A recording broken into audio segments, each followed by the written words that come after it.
بسم اللہ الرحمن الرحیم۔ ناظرین، آج کا چوتھا ویلاگ پیج 415۔ ناظرین، قرآن کریم کا ترجمہ، تشریح اور تفسیر آپ کی خدمت میں پیش کرنے کو ہم جا رہے ہیں۔ ناظرین، جلد اول، قرآن کا نام، قرآن کا ترجمہ، تشریح اور تفسیر، اور اس کتاب کا نام معارف القرآن، جلد اول، سورۃ الفاتح سے لے کر سورۃ البقرہ، پارہ اول تا پارہ تیسرا، رکوع 8واں۔ رائٹر اس کتاب کے ہیں، لکھنے والے اس کتاب کے ہیں حضرت مولانا مفتی محمد شفیع صاحب رحمۃ اللہ علیہ، جو کہ مفتی اعظم پاکستان ہیں۔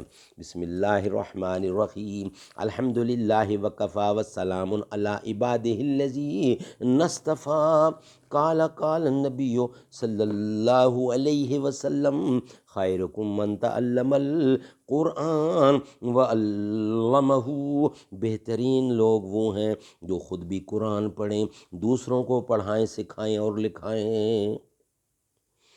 اقبال بڑا اپدیشک ہے، من باتوں میں منہ لیتا ہے۔ اقبال بڑا اپدیشک ہے، من باتوں میں منہ لیتا ہے۔ گفتار کا غازی تو بنا، کردار کا غازی بن نہ سکا۔ مسجد تو بنا دی شب بھر میں، ایمان کی حرارت والوں نے، من اپنا پرانا پاپی ہے، برسوں سے نمازی بن نہ سکا۔ ناظرین، آج کا چوتھا ویلاگ پیج 415۔ ربط اوپر تو اس کا بیان تھا کہ حلال کو حرام مت کرو، آگے یہ مذکور ہوتا ہے کہ حرام کو حلال مت سمجھو، جیسے کہ مشرکین اس میں مبتلا تھے، مثلا مردار جانور اور ایسے جانور جن کو غیر اللہ کے نام پر ذبح کیا گیا ہو، مشرکین ان کو کھایا کرتے تھے، اس سے منع کیا گیا۔ اس کے ضمن میں یہ بھی بتلا دیا کہ اللہ کے نزدیک فلاں فلاں جانور حرام ہیں، ان کے سوا دوسرے جانوروں کو اپنی طرف سے حرام قرار دینا غلطی ہے۔ اس سے پچھلے مضمون کی تائید ہو گئی۔ اللہ تعالیٰ نے تم پر صرف ان چیزوں کو حرام کی ہے اور ان چیزوں کو حرام نہیں کیا جن کو تم اپنی طرف سے حرام کر رہے ہو، جیسے کہ گزرا یعنی مردار جانور کو جو باوجود واجب الذبح ہونے کے بلا ذبح شرعی مر جاوے، اور خون کو جو بہتا ہو، اور خنزیر کے گوشت کو، اس طرح اس کے سب اجزاء کو بھی، اور ایسے جانور کو جو بقصد تقرب غیر اللہ کے نامزد کر دیا گیا ہو، اور ان سب کو بے شک حرام کیا ہے۔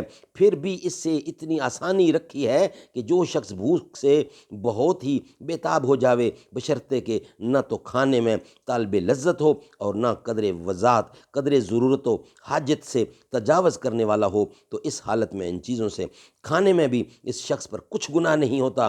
واقعی اللہ تعالیٰ ہیں بڑے غفور و رحیم کہ ایسے وقت میں یہ رحمت فرمائی کہ گناہ کی چیز بھی گناہ اٹھا دیا، کہ گناہ کی چیز میں بھی گناہ اٹھا دیا۔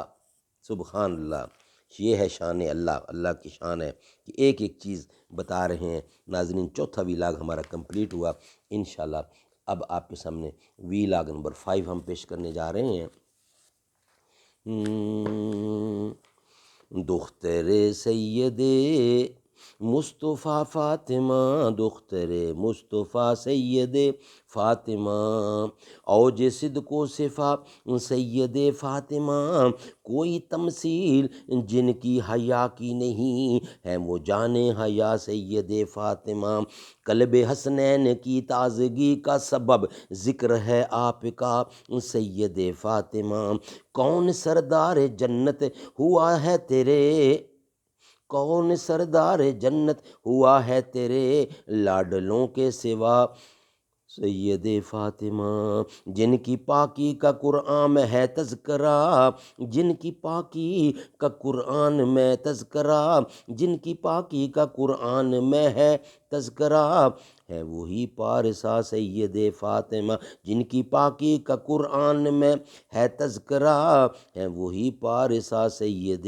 فاطمہ، دیکھ پائے نہ جس کو مہ و مہر بھی، ایسا پردہ تیرا سید فاطمہ، سید فاطمہ، سید فاطمہ۔